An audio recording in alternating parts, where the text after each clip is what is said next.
Hi guys, welcome along to week 2 of my weight loss and marathon time challenge between now and April. You probably want to know how the weight loss is going. I have been on the scales this morning and I can confirm in this second week I have lost, big fanfare, 2 more pounds. So I'm now down at 12 stone 11. So on the weight loss side of things, it's been a good week. Marathon training, as I say, I'm going for this 3:15 marathon in April at the Manchester Marathon. So that's quite a way off. And the serious training itself, where we're really going to knuckle down and work as hard as possible, will start on the 1st of January. So now, between now and January, this is all about base building.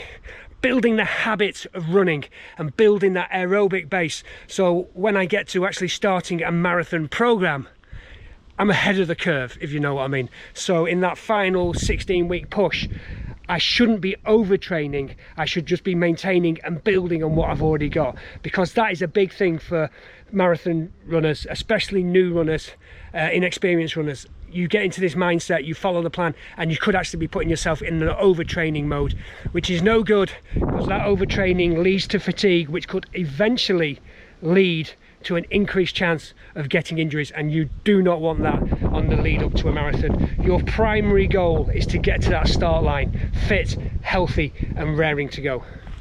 So running wise this week, this is my 4th run of the week. 3 runs of 5 miles and then a park run as well. So at the moment it's not about distance, it's not about pace, it's going out there, doing those easy runs, building the aerobic engine and building that base. It is so important to put that base down and build the habit. The habit is probably the most important thing at the moment.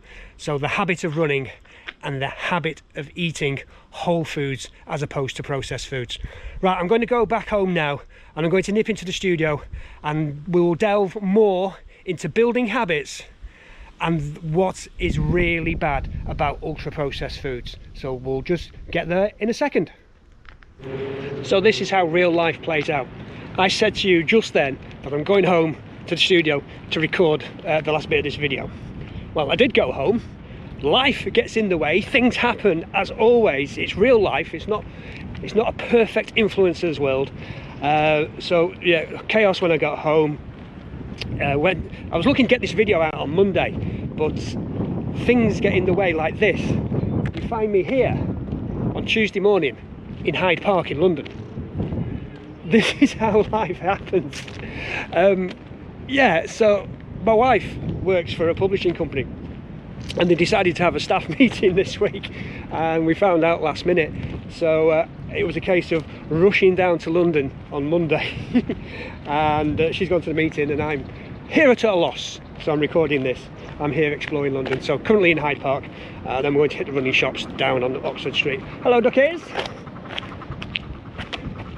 It's an oasis of calm in the centre of the city. Brilliant. So we've got to run down to London. So it's Tuesday morning, so I'm going to finish off this video now and hopefully get it edited and up, maybe today, maybe tomorrow. We'll see how things go. But yeah, Hyde Park in London. So let's finish this video off with a little discussion on habit building. Building a running habit is the most important step to becoming a strong and consistent runner.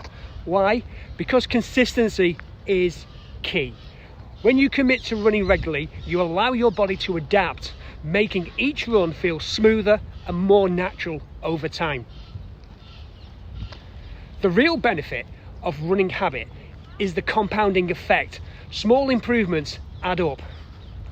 Your endurance increases, your heart rate gets stronger, and you build mental resilience. Plus, the routine helps you avoid injuries by giving your body time to adjust gradually, so you're less likely to push too hard too soon.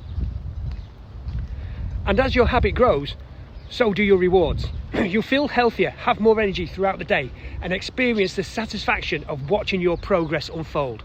So lace up, stay consistent, and let the habit of running transform not just your fitness, but your life. Remember, it's not just about today's run, it's about building a lifetime of strength and resilience. Finally, to wrap up this video, I want to mention why I'm cutting out ultra-processed foods. Have you ever wondered why we're so drawn to sugary and fatty foods? It's not just a lack of willpower, it's hardwired into our brains. Our ancestors lived in a time when food was scarce, so they were driven to seek out high-calorie foods for survival. So fast forward to today, and we're still drawn to these flavours because our brains see them as rewards. The problem is that ultra-processed foods have hacked this system. These foods are engineered to be even more irresistible by combining sugar, fat and salt in ways that trigger massive dopamine releases, making us crave more. Think of it as a bliss point, where we just can't stop after one bite. But for those of us on a weight loss journey, especially runners looking to fuel properly, understanding this can be a game changer. By being aware of these food traps, we can make better choices, avoiding these high calorie dense pitfalls, and fuel our bodies with real nutrition dense foods that support our goals. So basically what we're trying to say is these ultra processed foods are full of stuff that make you want to eat more. So like lasagna or pizza, you'll get to a point where you feel you're full, but your brain is saying, I want some more, I want some more, I want some more, because it tastes good, and you get that dopamine fix, and the body's saying, well, we can store all this stuff. And when you're storing all that stuff, what's happening to your body? You're putting on weight, you're putting on fat. So we have to learn to go to the whole foods, where we get calorie rich foods, but we don't have all that other stuff to add to it, if that makes sense. We'll go into this in more detail in a later video. All that said, that's how we've done after week 2. £2 loss, very happy with that. Don't forget to hit subscribe to follow this journey, and turn on the bell notification so you find out every time I upload new videos. And finally, if you can give this video a like, it will help the channel immensely, and share it with your friends. And we'll see you all again soon. Ta-ra.